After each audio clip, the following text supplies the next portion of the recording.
മക്കളെന്നവർ കാട്ടാളന്മാർ അറുകൊല നിത്യം തുടരുമ്പോൾ അജ്ഞത കൂരിരുൾ മുറ്റിയ കാലം അന്ധതയിൽ വഴി തേടുമ്പോൾ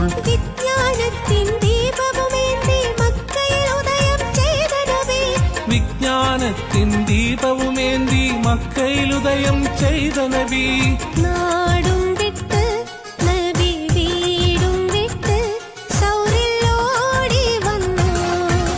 സൗറെന്ന ഗുഹയിൽ പണ്ട് സന്മാർഗത്തേരുകൾ രണ്ട് സ്നേഹത്തിൻ നിണകൾ രണ്ട് ആറി വന്നു ഒത്തിലോ